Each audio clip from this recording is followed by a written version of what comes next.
I was born in London. My dad was a fashion photographer, worked for some of the biggest brands on the planet at the time, Vogue magazine, digital, did the personal portraits for the Queen of England. You can't get much higher than that. So I was kind of brought up with the creative bug in my DNA. Went to college, studied graphic design. That's when I moved to America 20 years ago.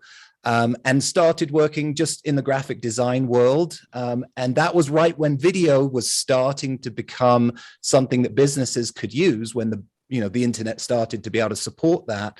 And so that's when my boss basically said, let's send the graphic designer off on some video production training courses. And that's the beginning of what I've pretty much done exclusively for the past 20 years. So 20 years ago is when I left my corporate job, started ProCreative.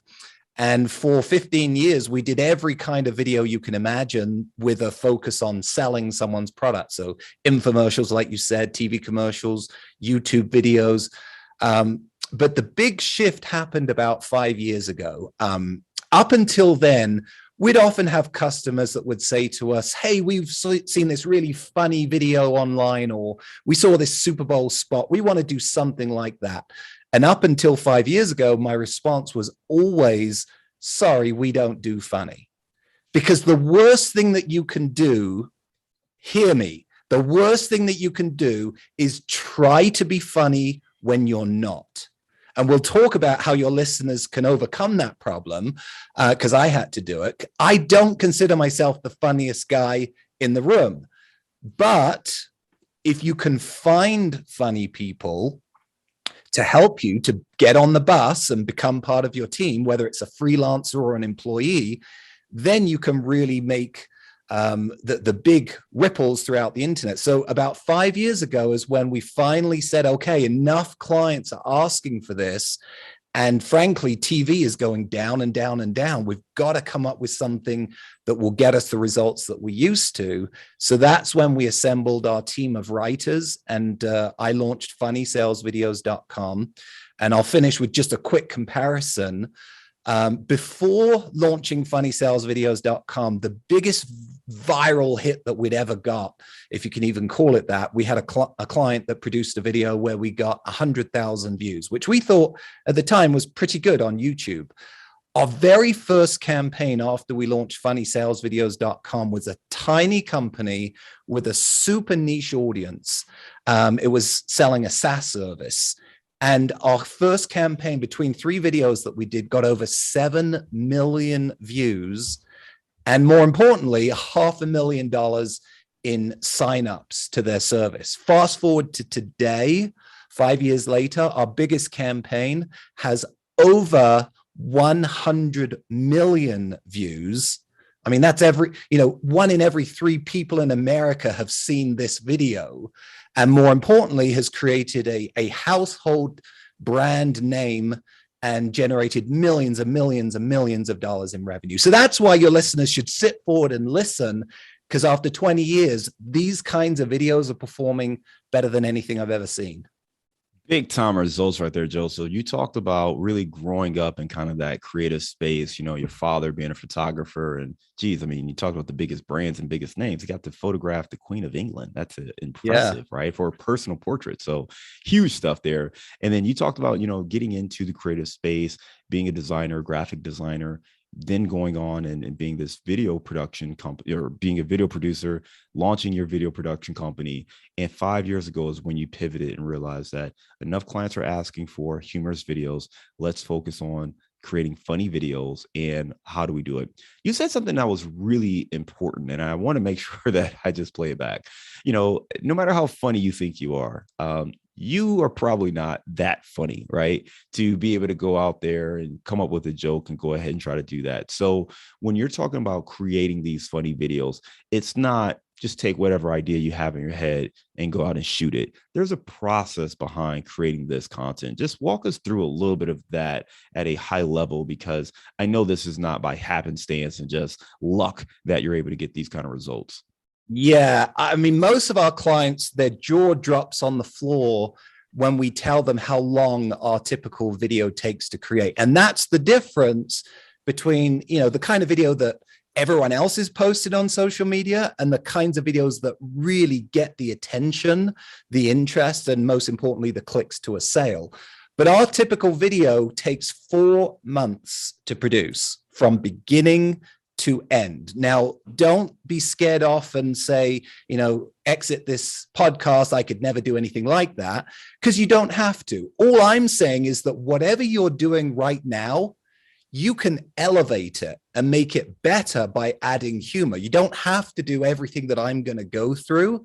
But if you want the kinds of results that I mentioned earlier, that's the only way that we've found to. But I'll run through, and your listeners can download a copy of our free ebook that talks about every one of the 8 steps that we take every video through, so that they can copy our results. But the first step is brainstorming, right? You got to do your homework. You got to know, who am I talking to? What are their problems? What are the buzzwords, the marketing copy that I have to hit on so that I reveal the problem that the customer is having and present the solution that I have that gets them to click. So step 1, do your homework, do your research. It may not be the sexy part of the process, but it's critical. It's the foundation. Number 2 is, where do I come up with an idea for my video? Well, the quick answer is you've got to brainstorm as many terrible ideas as you can, and that will help you come up with a good idea. We brainstorm about 50 bad ideas for every one that we say that's the one that we're going to produce. So don't think you have to be a genius, but you do have to work hard and come up with bad ideas and, assemble a team of people. There's no specific qualification for coming up with ideas, but we always say quantity over quality to begin with to come up with the idea for your video. Step 3 is the actual scripting. Again, people are surprised when I tell them every video that you see on funnysalesvideos.com was the product of at least 7 writers. If you've ever watched the show Who Wants to Be a Millionaire, you know that the best lifeline is always ask the audience, because the wisdom of the crowd will always give you a better final answer than the wisdom of one person. Step 4 is adding the comedy. That's the really important part that I mentioned earlier. If you try to do every one of these steps yourself, you will fail. I'm not saying that you can't do all of them, but there's a couple of these steps that you really shouldn't do yourself. But the cheat sheet is go find comedy writers. I'll give you the answer right here.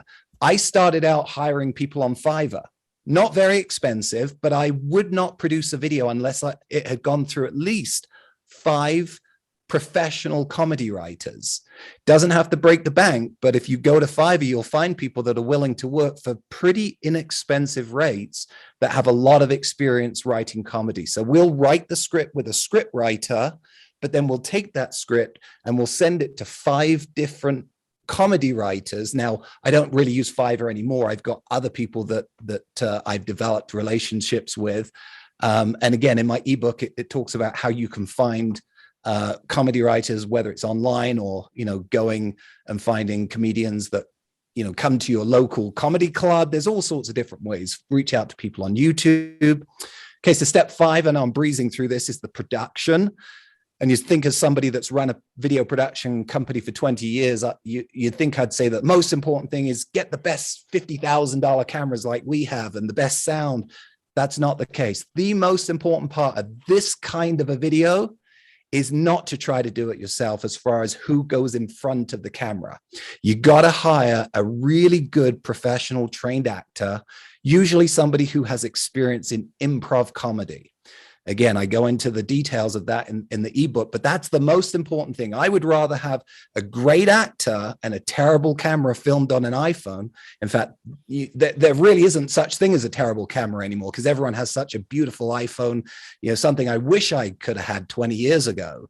So that excuse is gone, but find a really good actor and they will be probably second to the script, the second most important element of success. Okay, step 6 is editing. You've heard comedy is all about timing. Nothing could be more important. Once you've filmed your video than having somebody who understands timing when it comes to the edit, speeding things up, cutting out anything that makes the video feel boring. It's got to be almost overwhelming at the pace of the editing. Again, you can find good editors on Fiverr for very inexpensive. Step 7 is testing. So I never believe that I'm right. I always want to test. I got to test my scripts. I got to test my jokes. I got to test the actor, how that person comes across. So the more you can test on people, and before you spend the money to actually produce the video, the better the results will be. Once the video is produced, you can test it with very small budgets on social media to find out which version of the video works best. We actually film and edit 3 totally different opening hooks to every video that we produce. So we ABC split test them and see which one gets the better click-through rate, which one gets the most sales. And I have a LinkedIn vlog article where I show you a case study. If you go to LinkedIn and take a look at that under Joseph Wilkins, my profile. Final step, step 8. This is the big one. Forget going viral. Forget the mentality that everyone has that if I create a funny video and just upload it to YouTube, it'll go viral. That's not what we do. We don't create viral videos. Yes, our videos get some viral boost, but even our best campaigns, it's maybe 5 to 10% of the views. The majority of the views are paid ads that work so well because the creative is so well produced that they return, in some cases, 3, 4, 5, 6 times the return on the ad spend. So if we're spending $1 on Facebook, we're getting $3, $4, $5, $6 in return. Our clients continue to spend that dollar because the ads work so well. So forget the mentality that this is a viral organic video. This is a paid plan, just like any other business plan, that you can predict, that you can repeat, that you can scale, that you can buy inventory in to keep up with the demand. A lot of our clients make the mistake of not being ready when these ads launch. So that's a very quick overview of the 8 steps that we take all of our projects through so that we're not guessing, we're measuring, and it's a science combined with art to create the kinds of results that I mentioned in the open. Listen, lots of great information there. I'm going to replay those 8 steps, right? The first is brainstorming to understand who you're talking to and what is the problem that they're trying to solve. The second is ideation, brainstorming ideas. Quantity is better than quality. Just have as many ideas as you can and see what sticks. Third is you're going to script. So you want to have your scripts there. Fourth is add in the comedy, bringing in some comedy writers. Fifth, you talked about the production and making sure that you hire a quality actor, particularly somebody who maybe has some improv experience. 6 is going to be editing. 7 is going to be testing, which is really key. And then 8th is forget about trying to go viral. Instead, focused on paid ads that actually deliver a strong return. Now, you've got a download that gets into these topics in more detail. We're definitely going to make sure we link to that in our show notes. I want to back up just a quick second because someone's listening and saying, hey, this sounds great. A lot of work. You talked about hiring writers, hiring, comedians, hiring actors, the production. Whoa, seems like a lot. Who is right for this? I mean, at what point in your business should you be considering adding these funny videos to your repertoire? So obviously I'm biased, right? So my answer is anyone who wants to grow. Okay. So and we work with B2B companies that are targeting CXO level decision makers. Now, we're not selling anything there. We're generating a lead that will then, be passed on to a salesperson in most cases.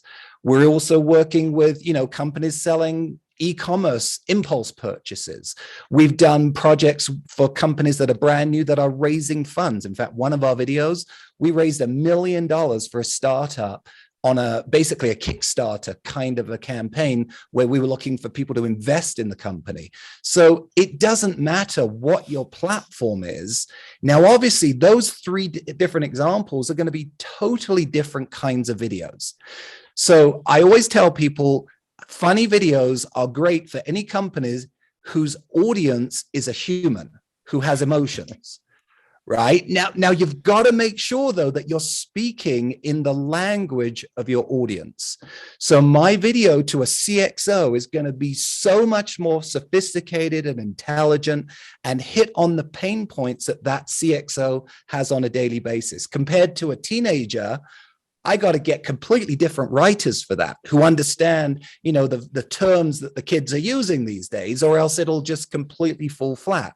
So as long as you're relevant and you hit and really rub into the pain of what that person is experiencing that your product or service solves, there isn't a kind of business.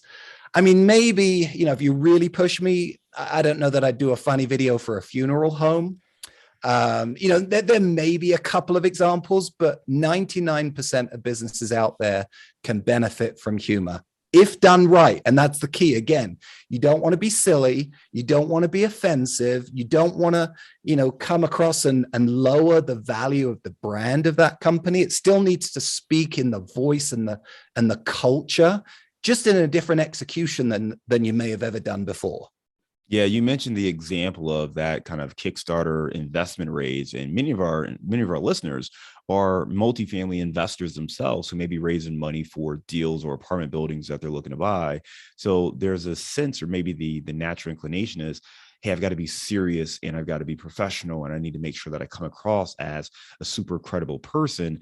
And what you're talking about is being able to add some humor and some lightheartedness so that it can be fun and you can actually tap into these different emotions, particularly if you are, raising money for a deal. Maybe you could just talk a little bit more about that, particularly when it is more of either a serious topic or it's financials or something where people are making kind of a serious decision.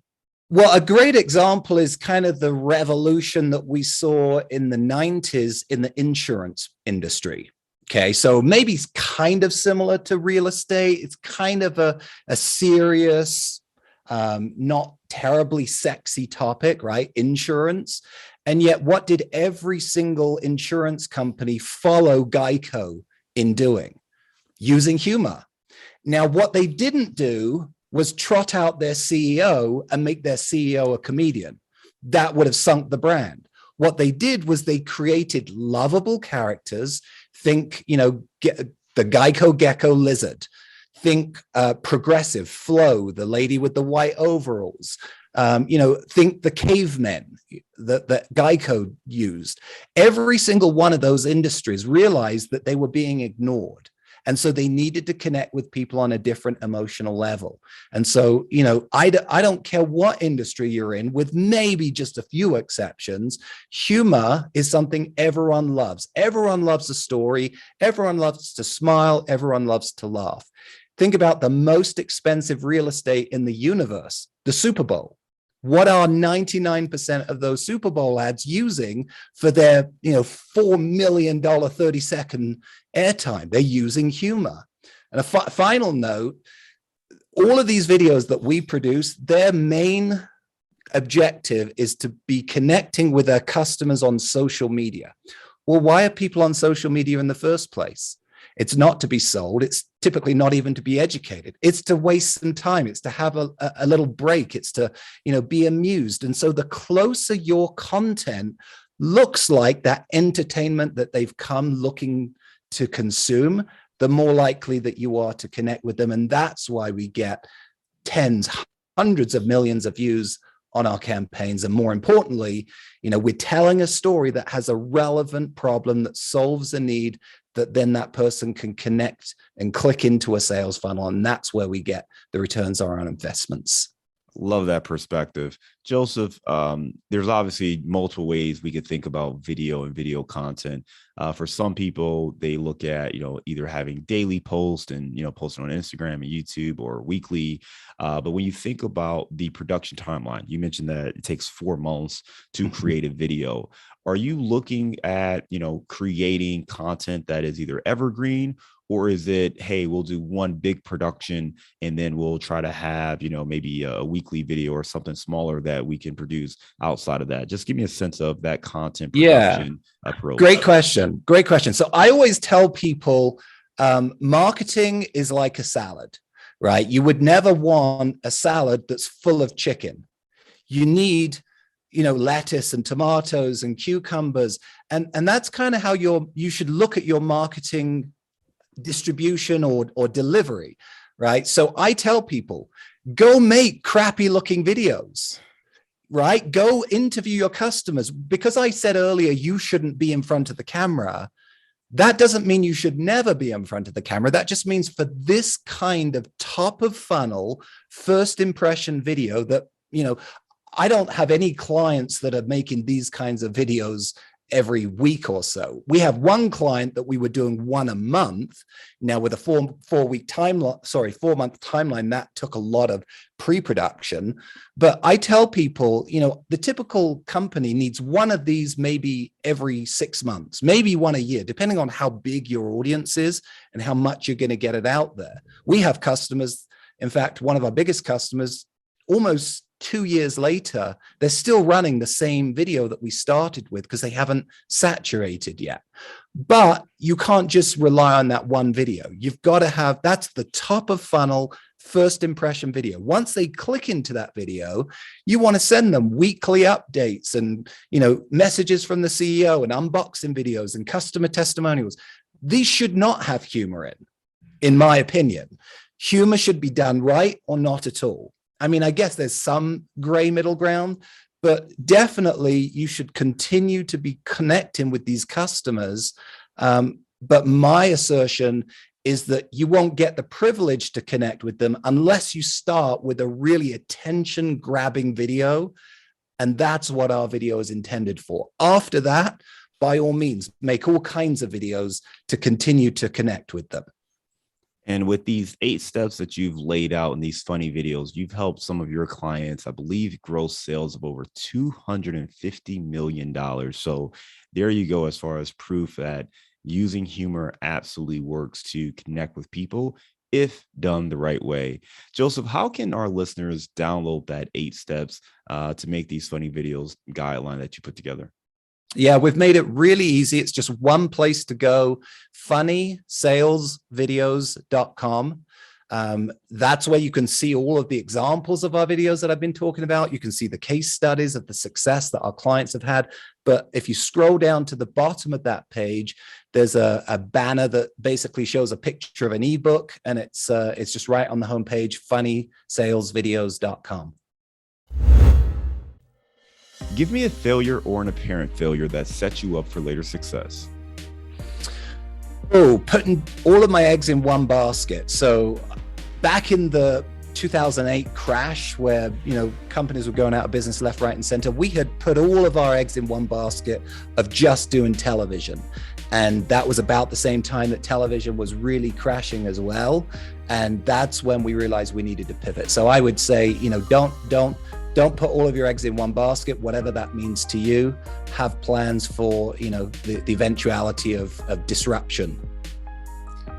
Give me a digital or mobile resource you recommend for your business. The biggest resource that helped us to pivot from regular videos to funny videos was a training program that we went through that I highly recommend, regardless of, your industry, that really teaches people how to market well with humor, but it also works without humor. And that was Harmon Brothers University. That's a series of courses that the Harmon Brothers, who are, the industry leader at these kinds of videos, put together. So I think it's harmonbrothersuniversity.com. All right, give me the book you've recommended or gifted the most in the last year. Let's see. I hate to be a broken record, but the Harmon Brothers created a book. It's called Poop to Gold. All right. Well, there you go. Check that one out there. We'll link to that for sure. All right. Give me a daily habit that helps you stay focused on your goals. So personally, every single morning at 6 a.m., I do 2 things. I exercise. I think you've got to take care of yourself, or nobody else will, and you've only got one body, so take care of it. So exercise. I'm a man of faith, and so I read scripture, ponder every single morning. So those are the 2 things that start my day right. Give me your number 1 insight for making good, funny videos. Number one insight would be become a creature of consumption. What I mean by that is look at what other people are doing. Watch videos from other companies. You know, there's many sites online that are aggregates. I think TBS does a big, annual funny recap of the Super Bowl ads. But the more you consume and try to break down what made that funny, the more your brain will start to figure out how to do it for yourself. I love it, man. I love it. Let's lighten the mood a little bit here. You are in Utah, just outside of Salt Lake City. Give me your favorite place to grab a bite to eat. So growing up in London, my favorite food was Indian. So I loved this, the spicy taste of Indian food. And so there's only 2 really good Indian restaurants in the whole state. And so Indian food by far is my favorite. There you go. Love it, man. Listen, I'm gonna put you on the spot with one additional question we've never asked any other guests, but I feel like it's relevant here. All right, we've talked about comedy and humor, and again, most people think they're funny. You got a go-to joke? Oh gosh, I always tell people I'm not the funny one. A go-to joke. I don't have one, but again, that should give people hope. Because you don't have you don't have to be the funny one. My go-to joke is funnysalesvideos.com. There you go. Love it. Listen, Joseph, you gave us a lot of great information, man. I love hearing about kind of your background, your upbringing, being such a creative individual, and then particularly just getting into video production, the pivot you made 5 years ago to focus on funny videos and really what it takes. Those 8 steps are key if you really want to have success here. And I like that you focus so much on bringing in the comedians. Don't try to figure this out yourself. Don't believe that, just if you have enough ideas, one of them will be funny enough. Like, no, bring in the professionals and let them help you. And you can do it in a way that doesn't cost you an arm and a leg. So focus on how to actually get really good content and just some overall great tips for anyone. The other piece that I love is you talked about the business impact of using humor. And we did an episode a while ago. I'll link to this as well in the show notes. And we talked about the human emotions and what gets people to drive a connection. And there's only really 3 that do that. And out of those 3, humor is the one that, gives the best results. I mean, you could try fear, but that doesn't make people feel good if you try to scare them into doing business with you. So when you think about it, humor is really, one that makes people smile, makes them warm up. And even for serious content or serious discussions, it still works and it's still effective, but you've got to do it right. So there's definitely a little bit of a learning curve that you need to do there. So I implore everyone to check out the website and learn a little bit more. So funnysalesvideos.com is the site. Joseph, just want to thank you again for coming on the show and being a great guest today. Yeah, I'll leave with one quick shameless plug. If you've enjoyed listening to this, I run my own podcast. It's called How to Make a Video Go Viral. And you can check it out on any podcast platform. And then finally, if anyone wants to have a chat with me about a campaign for your business, again, funnysalesvideos.com. There's a little form. I do a free 30-minute brainstorm session with anyone who's interested. Awesome. Appreciate it. Thank you, Joseph. Take care. Thank you.